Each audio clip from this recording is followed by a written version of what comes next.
نوحہ اور مجالس کی ویڈیوز کے لیے میرے اس چینل کو سبسکرائب کریں تاکہ آپ کو روز نئی سے نئی نوحہ اور مجالس سننے کو مل سکیں، اور میری ویڈیو کو لائک اور شیئر ضرور کیجیے گا۔ Thank you very much. یہاں نے آپ کے زور لگایا کہ انسان ہدایت پا جائے، لیکن انسان جو ہے وہ ٹیڑھے گا، ایسے ہی ہے نا۔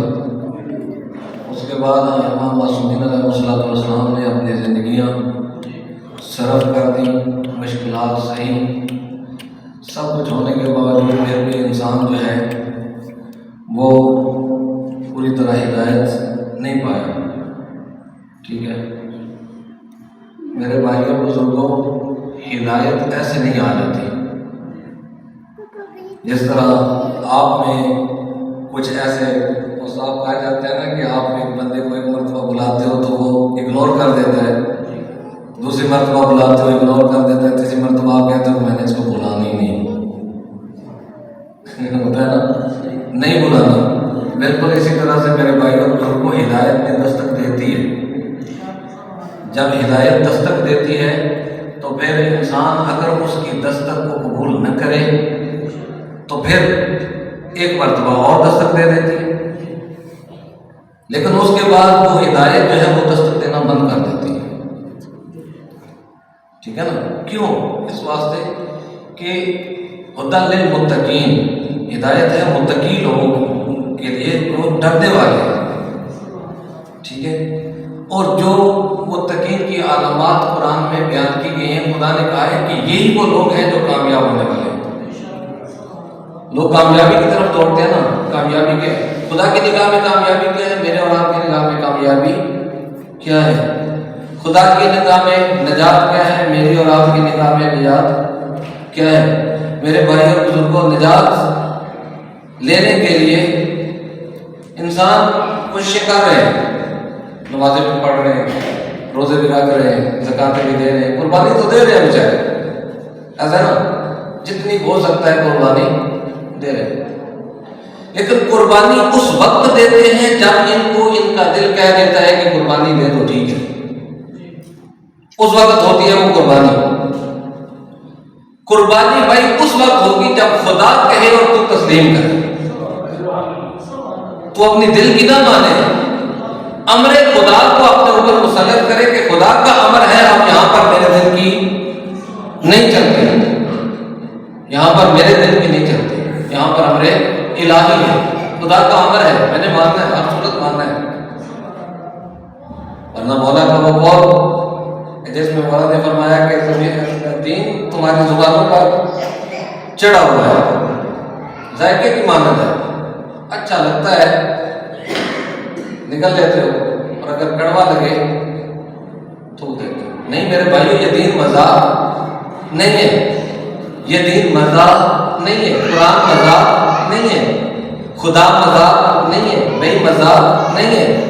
ہم کہیں کہ بس ہم جی پوری طرح سے آمادہ ہیں، انشاءاللہ ہم صراط مستقیم پر ثابت قدم ہیں، بس ہم چل رہے ہیں، نہیں، تقویٰ اختیار کرو، خدا سے ڈرو، خدا سے ڈرو گے، متقی بنو گے تو سارے کام ٹھیک ہے۔ اس واسطے کہ ہر نیکی کی جو سند ہے نا، یعنی جب اس کو نیکی کرنے کی نیکی کو نیکی کہا جاتا ہے، اس منظر پر جب نیکی کو نیکی کہا جائے تو وہ اس وقت نیکی ہوتی ہے جب وہ اس میں تقویٰ پایا ہے۔ تقوی کے بغیر نیکی نہیں ہے، یعنی تقوی کے بغیر کوئی عمل بھی قبول۔ نماز ہے اگر اس میں تقویٰ نہیں ہے تو نماز بھی نہیں ہے، روزہ ہے اس میں تقویٰ نہیں ہے تو روزہ بھی نہیں ہے، یعنی ہدایت لینا چاہتے ہو تو پھر بھی متقی بننا پڑے گا۔ معیت کے ساتھ یقین حاصل کرنا چاہتے، سچوں کے ساتھ ہونا چاہتے تو کیا کرنا پڑے گا؟ متقی بننا پڑے گا۔ یعنی اس کا مطلب یہ ہے کہ پہلے متقی بننا پڑے گا، پھر معیت کے ساتھ یقین ہوگی، پھر سچوں کے ساتھ ہونے کا سوچے گا انسان۔ لیکن اگر انسان جو ہے وہ اپنے دل کی مانے، دل اس کو کہتا ہے صدقہ دے دو، ٹھیک ہے، سامنے سے دو بندے گزر رہے ہیں، ایک اس کا جاننے والا ہے، ایک اس کا جاننے والا نہیں ہے، ٹھیک ہے، اچھا جو جاننے والا نہیں ہے کسی ذریعے سے اس کو پتہ چل جاتا ہے کہ یہ میرا جاننے والا تو نہیں ہے لیکن مستحق ہے، مستحق ہے، اب دل کی نہ سنے اس کو دے دے۔ یہ جو مسافر ہوتے ہیں رستے میں لٹ جاتے ہیں، ان کا بھی تو خدا نے کہا ہی ہے، اب ان کا کوئی نہیں جاننے والا یا پہچاننے والا کوئی نہیں، اگر مومن ہے لٹ گیا ہے ٹھیک ہے تو ابن سبیل ہے نا، ابن سبیل کے زمرے میں آئے گا تو وہاں پر اس کو ضرورت ہے، آپ دے سکتے ہو۔ میرے بھائیوں اور بزرگوں، بدن کی قربانی روزہ، فجر کی قربانی فجر کی نماز، ہاں جی نیند کی قربانی دینا پڑتی ہے، انسان تھوڑا سا جاگنا پڑتا ہے، اسی طرح زور کے وقت تھوڑی سی قربانی دینا پڑتی ہے، ٹائم خدا کو دینا پڑتا ہے۔ جس سے آپ کو 5 10 20 ہزار روپیہ لے لینا، ہاں جی کسی ایسی جگہ چلے جائیں جو آپ کی 10 20 ہزار روپیہ معاونت کر دے اور آپ کو اشد ضرورت ہو اور آپ واپس گھر آئیں اور واپس گھر آ کے پھر آپ کہیں کہ جب بھی یہ بندہ میرے سامنے آئے گا میں اس کا شکریہ ادا کروں گا۔ اور کیوں شکریہ ادا کرو گے اس کو؟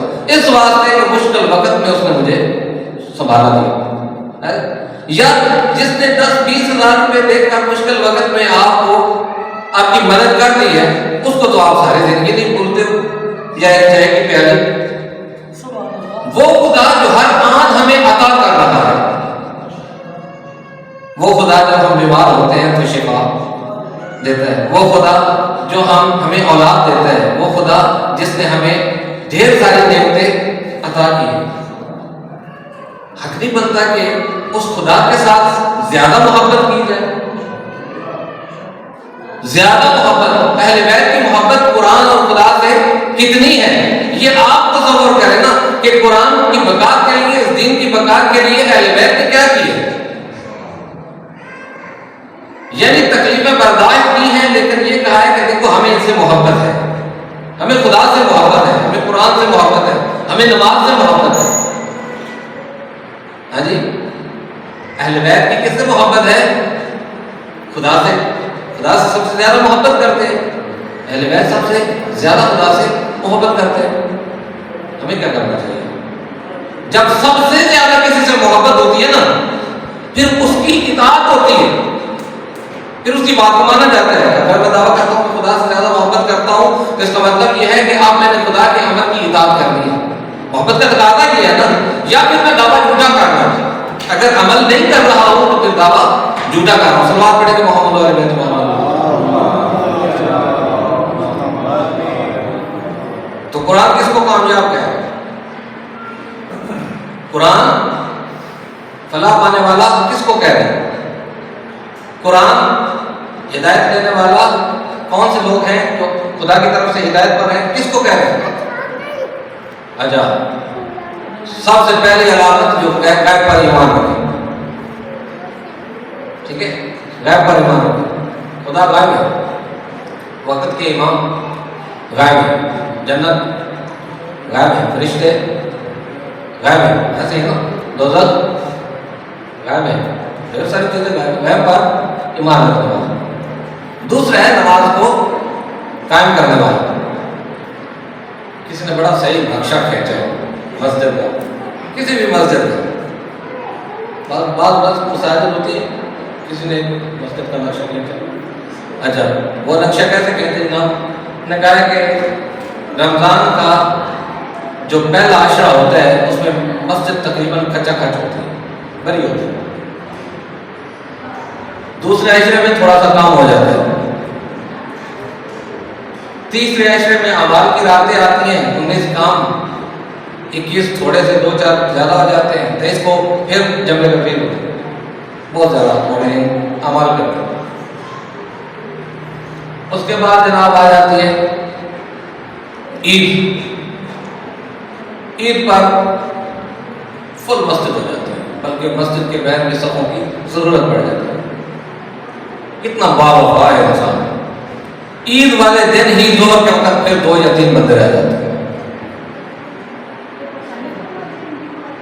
یعنی اسی دن عید والے دن ہی ظہر کی نماز میں 3 یا 4 یا 2 بندے، ایسے ہی ہے نا، میرے بھائی اور بزرگوں یہ دین ہے. اللہ نے ہمیں جو دین دیا ہے نا، میں نے کہا ہے کہ یہ مذاق نہیں ہے. اس دین پر خرچہ بڑا ہوا ہے. اگر تمہارا خرچہ ہوا ہوتا تو پھر تمہیں قدر ہوتی اس دین کی. مسئلہ یہ ہے کہ تمہارا خرچ کچھ نہیں ہوا، تمہیں یہ دین مفت میں مل گیا.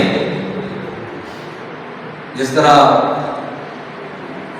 کوئی پھلدار درخت لگتا ہے نا تو اس کو لگانے والا کوئی اور ہوتا ہے، گوڈی کرنے والا کوئی اور ہوتا ہے، پانی دینے والا کوئی اور ہوتا ہے، محنت کسی اور نے کی ہوتی ہے، پھل کوئی اور کھا جاتا ہے. میرے بھائیوں اور بزرگوں، اس دین کی بقا کے لیے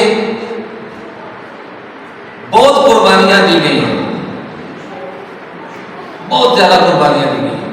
اس بات سے کہہ رہا ہوں کہ اپنی نمازوں کو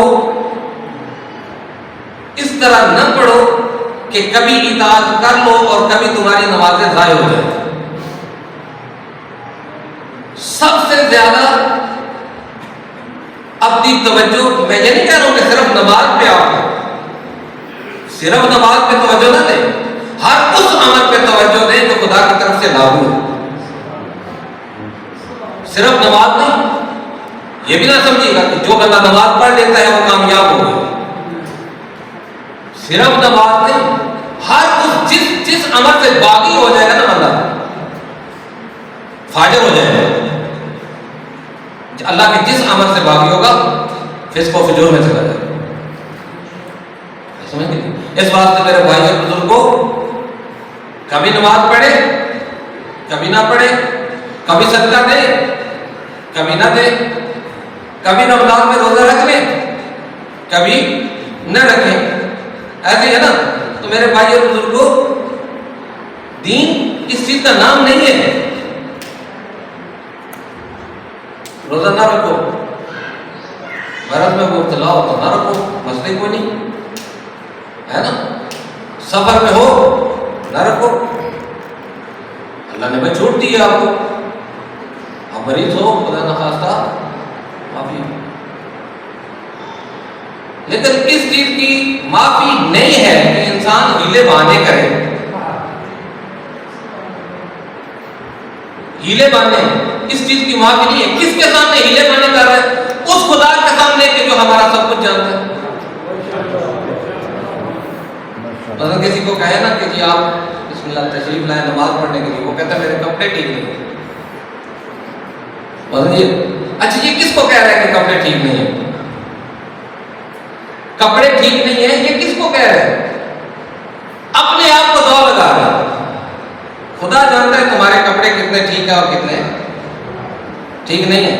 وہ خدا جانتا ہے کہ جب تم صبح نالی نکالتے ہو نا، 2-2 ایکڑ نالی نکال لیتے ہو، 2-2 ایکڑ کئی کے ساتھ نالی نکال لیتے ہو، اور جب عین نماز کا ٹائم ہوتا ہے تو کہتے ہو میں تھک گیا. خدا کو پتا ہے کہ یہ بندہ کتنا تھکا ہوا ہے، کہ یعنی یہ 2 ایکڑ کی نالی نکال سکتا ہے، 1.5 منٹ میرے سامنے جھک نہیں سکتا.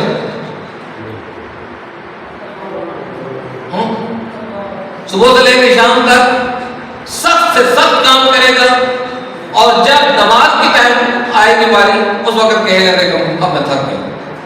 سارا دن بہت سخت کام کرتا ہے. صرف نماز کی بات نہیں کر رہا ہوں، صرف نماز کی بات نہیں کر رہا ہوں.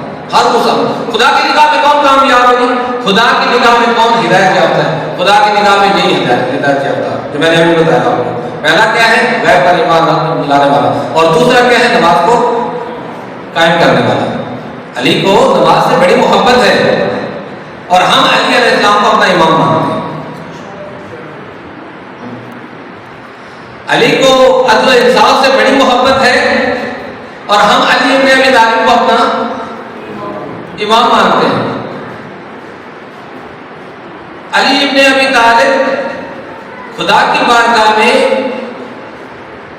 کافی دیر سجدے میں رہتے ہیں، اور ہم علی ابن ابی طالب کو اپنا امام مانتے ہیں. صرف علی کو میرے بھائیوں بزرگوں، جن کو امام مانتے ہو ان کی سیرت کو صرف سنتے ہو، سننے کی خاطر رکھتے ہو، کبھی گہرائی سے سوچا نہیں ہے تم نے کہ ہم جس علی کو امام مانتے ہیں، جس حسن کو امام مانتے ہیں، جس حسین کو امام مانتے ہیں، اور جس بی بی کا تذکرہ سنتے ہیں، ان کی نماز قضا نہیں، ان کو نماز سے بڑی محبت ہے، ان کو قرآن سے بڑی محبت ہے۔ ہمیں قرآن سے محبت ہے، ہمیں نماز سے محبت ہے، ہمیں خدا سے محبت ہے، ہمیں اہل بیت سے محبت ہے۔ بھائی اس سے بڑھ کر کیا ہوگا کہ ہمیں خدا سے محبت ہو، قرآن سے محبت ہو، اہل بیت سے محبت ہو؟ جن ہستیوں سے ہم محبت کا دعویٰ کرتے ہیں نا، خدا کی قسم ان کے فرامین کو پاؤں تلے رونتے چلے جاتے ہیں۔ اطاعت نہیں کرتے ہم، دیدہ نتستہ نہیں کرتے، جان بوجھ کے یا مجبوری سے اطاعت نہیں کرتے۔ اگر ہم صحیح معنوں میں خدا کے بندے ہوتے نا، خدا کے بندے کسی اور کے نہیں، تو ہمارے گھروں میں قرآن کی آواز سنائی دیتی۔ اگر صحیح معنوں میں خدا کے بندے ہوتے تو ہمارے بچے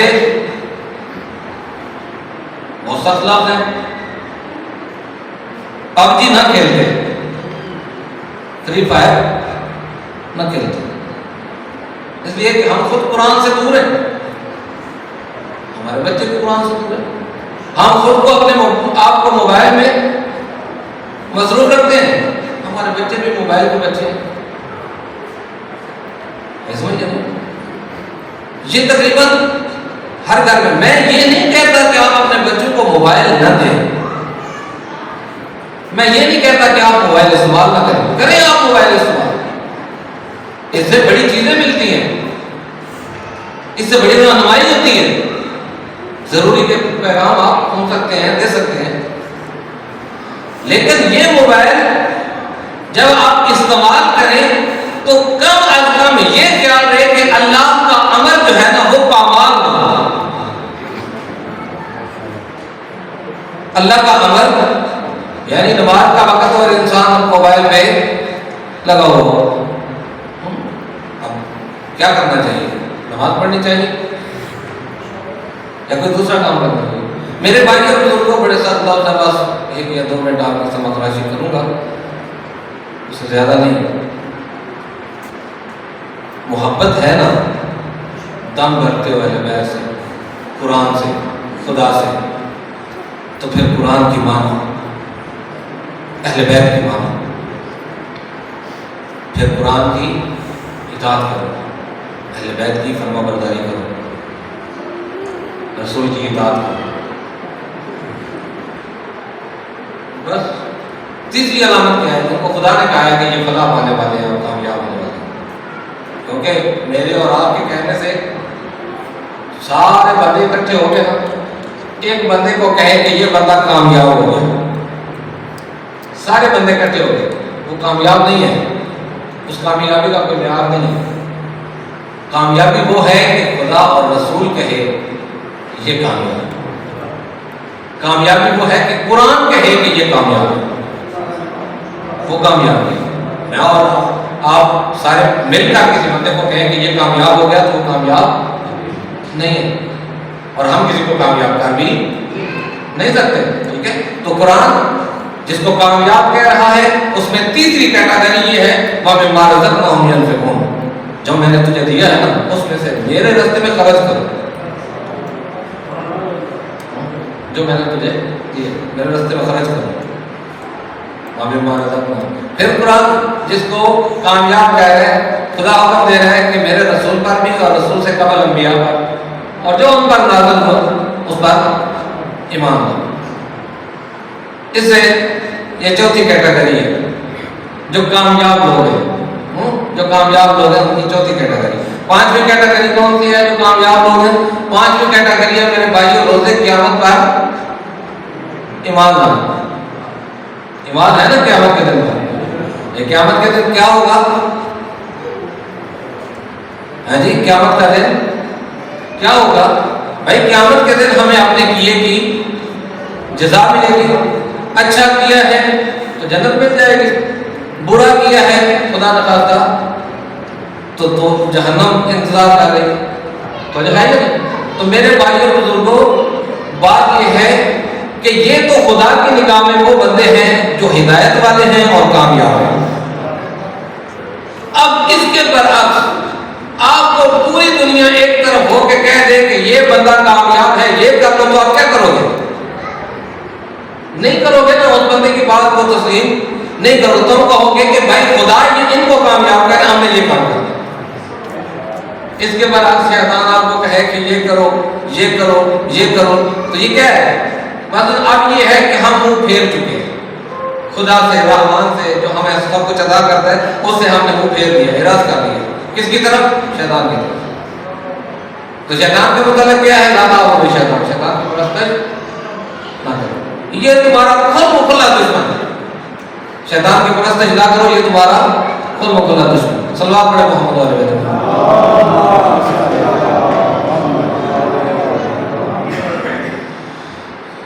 اور جس کو ہم ہلکا سمجھتے ہیں نا میرے بھائیوں، جس نماز کو ہم ہلکا سمجھتے ہیں، اہل بیت نے کبھی نماز کو ہلکا نہیں سمجھا. اہل بیت نے کبھی قرآن کو ہلکا نہیں سمجھا. اس واسطے کہ ہر مقام پر اہل بیت نے نماز ادا کرنا. کوئی بھی حالت ہے، ہمارے گھروں میں خدا نخواستہ کوئی چھوٹی سی مصیبت آ جائے تو 4 دن کی نماز جاتی رہتی ہے. ایسے ہے نا، 4 دن کی نماز جاتی رہتی ہے. میرے بھائیوں بزرگوں، اہل بیت کے گھرانے میں دیکھو کہ مصیبتیں کتنی ہیں. اور مولا حسین بادشاہ نے جو بی بی زینب سلام اللہ علیہا کو وصیت کی تھی، بی بی زینب سلام اللہ علیہا کو کیا وصیت کی تھی کہ بہن زینب مجھے نماز شب میں یاد رکھنا. اور آپ کو پتہ ہے کہ جب سواری پر انسان نماز شب پڑھتا ہے تو قبلہ شرق نہیں ہے. زینب نے پھر کیسی کیسی نماز شب ادا کی، کیسے کیسے حالوں میں نماز شب ادا کی. کبھی لاشوں پہ لاشیں دیکھ کے زینب نماز شب ادا کر رہی تھی، کبھی سواری پر بیٹھ کر نماز شب ادا کر رہی تھی، اور کبھی قید خانے میں نماز شب ادا کر رہی تھی. یہی وجہ تھی کہ محمد صلی اللہ علیہ وسلم دیکھ رہے کہ تم زینب بیٹھ کر نماز شب ادا کر رہی ہے. میں نے بالکل ساتھ چھوڑی، ایک جملہ صرف کہوں گا، اس کے بعد آپ کے نظام کو تمام کرنے لگاؤں، قبلہ صاحب کو کر دینے لگاؤں. میرے بھائیوں، بی بی زینب سلام اللہ علیہا بیٹھ کے نماز پڑھ رہی تھی. امام سجاد نے کہا تو بی بی اماں آپ بیٹھ کے نماز پڑھ رہی ہیں؟ کہا ہاں بیٹا میں بیٹھ کے نماز پڑھ رہی ہوں. آپ بیٹھ کے کیوں پڑھ رہی ہیں نماز؟ اس وقت بی بی زینب سلام اللہ علیہا نے ارشاد فرمایا، بیٹا یہ جو کھانا آتا ہے نا یہ بہت تھوڑا ہوتا ہے. کھانا اور پانی جو آتا ہے نا یہ بہت تھوڑا ہوتا ہے. میں کھانا اور پانی بچوں کو دیتی ہوں، خود تھوڑا کھاتی ہوں. اب میرے جسم میں ذوق آ گیا